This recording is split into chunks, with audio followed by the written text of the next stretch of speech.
Since our service wasn't recorded last Sunday, and I had promised that several friends who had asked that they would be able to hear the sermon, we're taping it again for use online. So this will be the sermon. It's based on gospel reading on on Jesus going into the desert and be tempted 3 times, and so we'll start from there.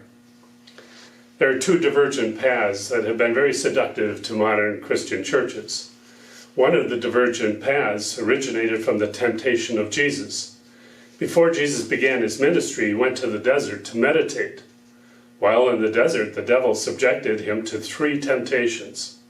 One temptation was that he should satisfy his hunger by producing bread from desert stones. If he would do that, he could produce wealth at his whim.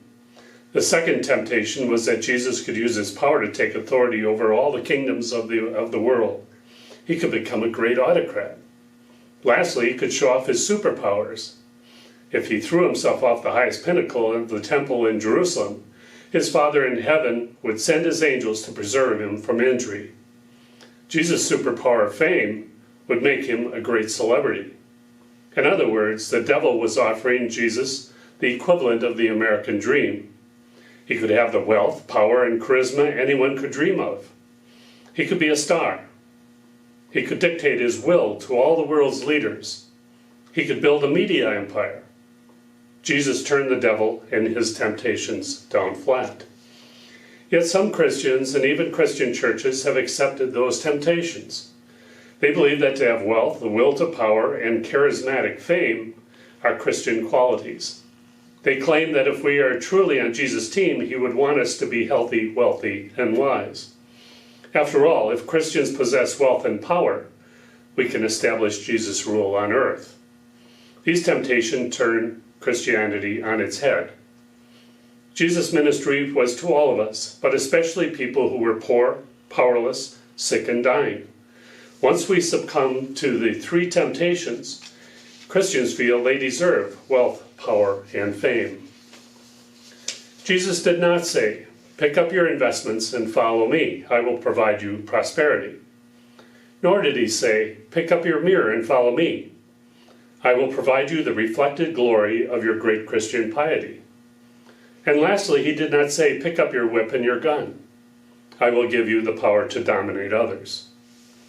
Those values do not fit with Jesus' teaching of the Sermon on the Mount. Blessed are the meek, for they shall inherit the earth. Blessed are the merciful, for they shall obtain mercy. And blessed are the peacemakers, for they shall be called the children of God. A second divergent path is the exaggeration of evil in our lives. This is a dualist philosophy where good and evil have an equally powerful presence in the world. When we exaggerate the power of evil to hurt us, it leads to fear. When we live in fear, we are susceptible to people or organizations who promise to protect us. Fear can be a potent political tool. In contemporary Christian culture, the dark force of evil is symbolized by the image of a powerful Satan. His powerful evil presence leads fearsome armies to fight a war with a militant Christ figure and his army of followers. In this view, Christians are locked in an apocalyptic war with external enemies. In the Gospels, the devil is mainly a tempter demon or a cause of disease or mental instability within individual people. Jesus saw the battle between good and evil as internal, that it takes place within each and every individual, and that each soul has the possibility of redemption. In American culture, most of our cultural myths revolve around dualistic stories. Blockbuster films involve battles between superheroes and supervillains. In those films, people like us are pictured as bewildered bystanders or collateral damage. We appear powerless unless we accept a supportive role on one side or the other. If this dualistic view of reality is true, then even democratic political contests involve taking sides between absolute good and evil. Family and friend relationships can be broken as lines are drawn and sides are taken. Each side may end up fearing and hating the other. However, if we take the view of the Jesus of the Gospels, the battle of our existence is spiritual, and each of us faces the same internal struggles. The power of the exaggerated evil temptation is that members of political, social, and racial groups feel empowered to establish their authority based on their feeling of being Christ's spiritual warriors. The unity of their group is exaggerated by the fear they generate of an evil power threatening them. They promote categorizing other people as being either good or evil, with us or against us. People of other races, nationalities, gender designations, economic classes, immigrant status. In other words, those different from us are to be feared. The power to categorize produces the ability to label groups of whom we disapprove. Labels can be weaponized, especially in electronic media.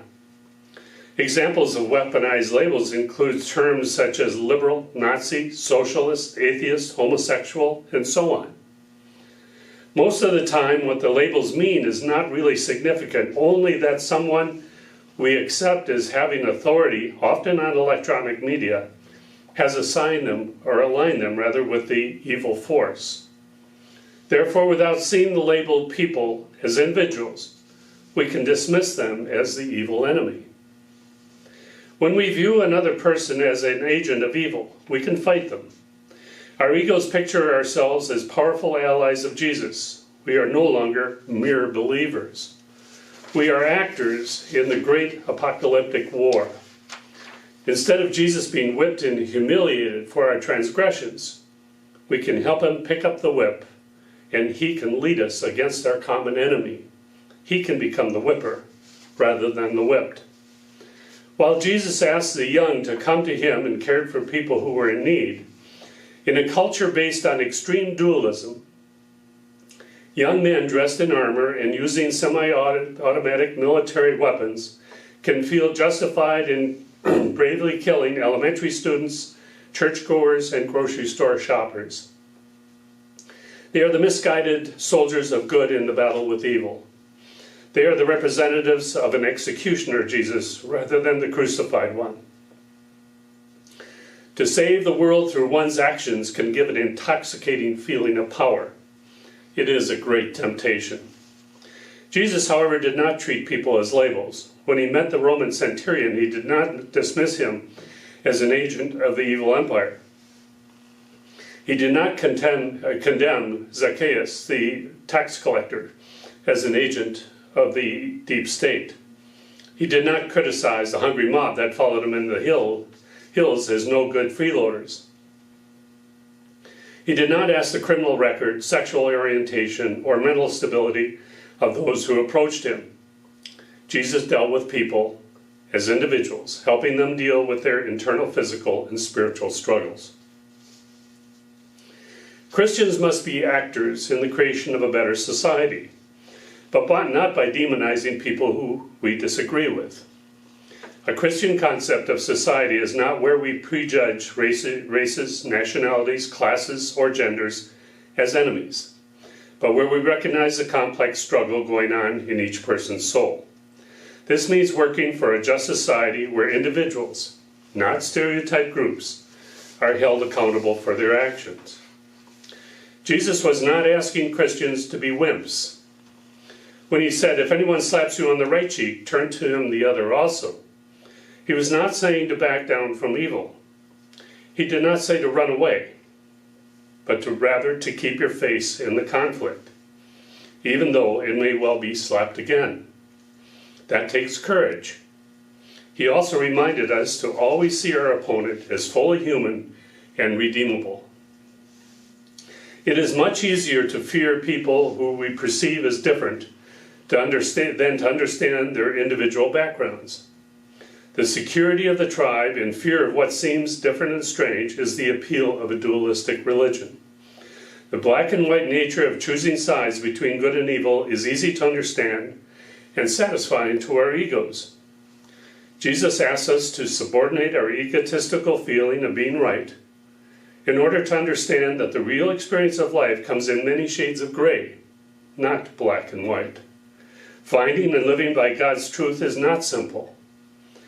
There are many impostors speaking authoritatively in His name. An individual's decision to follow the path of Jesus is therefore not the choice to lead a safe and easy life. The Christian life is based on trust and love. Trusting others, especially those we do not know, requires bravery. Belief in Jesus makes average people ordinary heroes who have the courage to make their way in a complex and dangerous world. Jesus taught to fear not, for He is always with us. Commitment to the path of Jesus takes faith in His saving grace. Christianity is a community of believers bravely expressing individual spiritual freedom and neighborly Christian love. No matter how different or fearful we may feel about others, we recognize that each soul has the capacity to respond to Jesus' love.